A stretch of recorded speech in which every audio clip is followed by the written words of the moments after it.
Kennedy, Portland, Oregon, I think today on the show, you probably know it better than anybody. What is Ted Wheeler talking about? Go out and round up your neighbors and rat them out, and you just go out and you find those rioters. Let him go first and take his Democrat friends with him, and let's see how many people they round up. This is what happens to your city when you appease fascists, and that's what Ted Wheeler has done.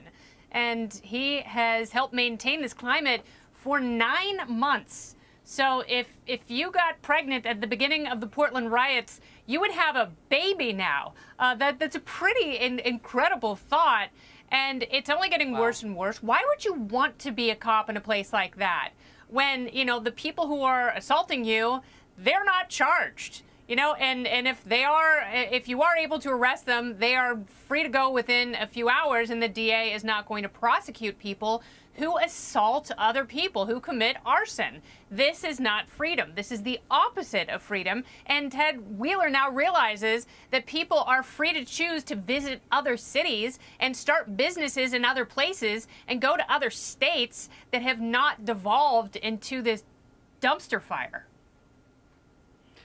Kayleigh, you and I have talked about, and I know the former president and I have talked about it, President Trump, about the realities for police in the last year and what they have faced. You told us, I believe it was last week, what you saw up close and personal that they were experiencing.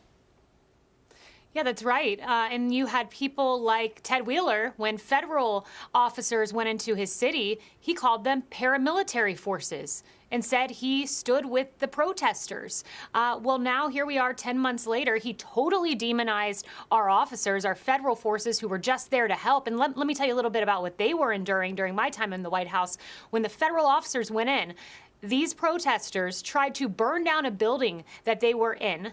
They had commercial-grade fireworks launched at them. Some of them suffered temporary blindness from lasers. One had a nail impaled through his hand. And you have the sitting mayor saying these are paramilitary forces, and he stands with the protesters. My gosh. And I remember going on with you, Harris, on Outnumbered Overtime in July. And I said, look, there are two models. There's the cooperative model where a mayor or governor, rather, like in Wisconsin after Kenosha, invited federal officers in, supported them, and got control of that city and his state. And then you have the non-cooperative model with Ted Wheeler, who now, 10 months later, as Kennedy said, you could have a baby by now, has allowed this to go on in his city and enabled it as officers put their lives on the line to try to maintain the peace. So true. I feel like we need to hear more from that mayor, because he really did, for a while there, insist on speaking. Remember that day that the scrum of people around him were just trying to get him off the stage? They don't want to hear from him anymore. Here he is defunding police back in June, talking about that. Ted Wheeler. We decided to reinvest $1 million from the police budget back into a community-driven process to support black children here in Portland. We're taking resources from the police bureau and supporting the education and nurturing of black children in our community. But we've also looked at fundamentally reshifting our first responder program. You can describe it as a tipping point, however you want to describe it. What clearly is called for is transformative change. Look, Emily, nobody is going to begrudge anybody for wanting to help children of all backgrounds, ethnicities, and races. That's not what this has ever been about. What he's talking about is taking resources away from a city at a time in which it was literally on fire at times with people in the streets. And now he wants those citizens to go out and do the job of police for free. That's exactly right. The only transformative change those citizens saw was their skyline burning down. Here's the thing about that mayor. During the last year, he was also up for re-election, but he won because the other options in the buffet of socialism were even worse.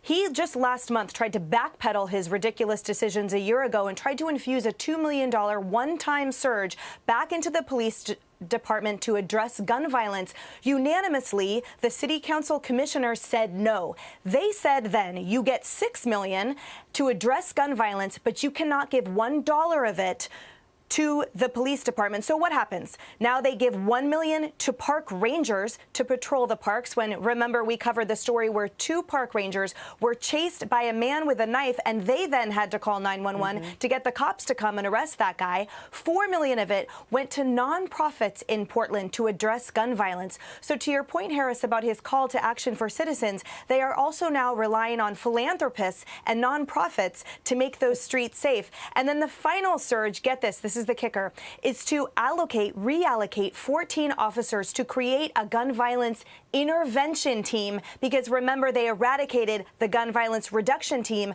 last summer. And here's the final point. You know the last building that those Antifa destroyers burned to the ground? The Boys and Girls Club.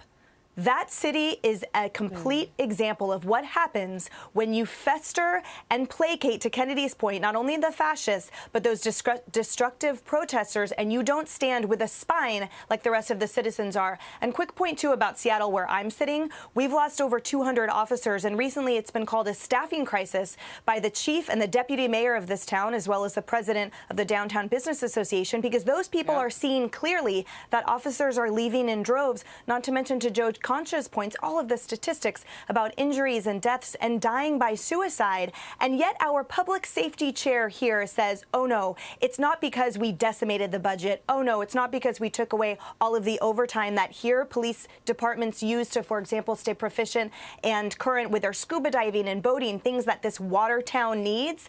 We are seeing the complete destruction of it with it doesn't seem to me that there's going to be any turn back, because as long as those people sit on the city council, they're making these ridiculous decisions that do not reflect the people who live here, nor their safety. Well, look, it's across the country, too. I mean, New York, we're seeing people leave in droves from the NYPD. I mean, it is spreading.